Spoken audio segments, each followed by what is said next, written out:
আসসালামু আলাইকুম রহমতুল্লাহি আবরাকাত। সম্প্রতি সোশ্যাল মিডিয়াতে এই নববর্ষ উপলক্ষের এই কিশোরগঞ্জের যেই আলপনা এঁকেছে বাংলালিংক এবং বার্জার কোম্পানির, তো কয়েকটা কোম্পানি মিলে এই কাজটা করেছে। এটা নিয়ে অনেক তর্ক বিতর্ক, প্রায় 8 কোটি 7 কোটি টাকা খরচ হয়েছে। তবে এখন প্রশ্ন হলো, মানুষের মনে প্রশ্ন, সেটা হলো এই রং ক্ষতিকর হবে কি না। তবে এই যে রংটা, এই রংটার মধ্যে তো অবশ্যই মেডিসিন আছে। এই রংটা তো মেডিসিন দ্বারা তৈরি হয় নাই, মেডিসিন দিয়েই তৈরি হয়েছে। তো ওই মেডিসিনটা যখন কৃষকের খেতে পড়বে, যেমন হাওর অঞ্চলের একমাত্র উৎস মানুষই বেশি মাছ, ওই মাছ অবশ্যই ক্ষতিগ্রস্ত হবে। এটা যে যত প্রকার মিথ্যে বলতে পারে, আমি যতটুকু বুঝি, কারণ একটা রং এটা মেডিসিন ছাড়া তৈরি হয় নাই। এই রংটা তারা এক্সট্রা তৈরি করে না যে গো এটা দুধ দিয়ে তৈরি করছি, এটা শুধু ওই দুধটা উপরে লাগাই দিলাম।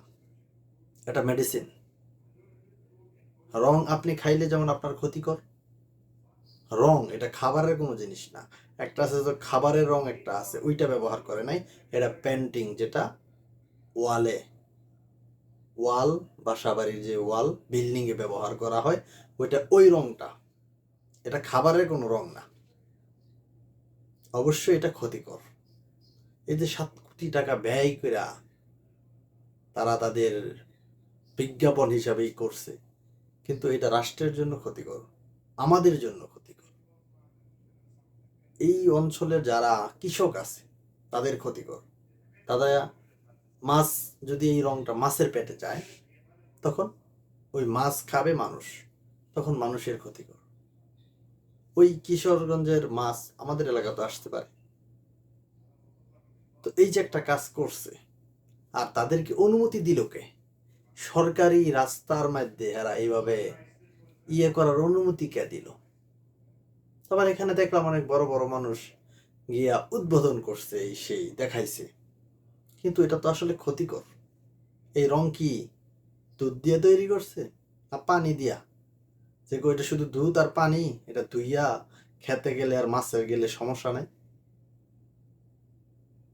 এই প্রশ্ন আপনাদের কাছে, এখন আপনারা এটার উত্তর দেবেন।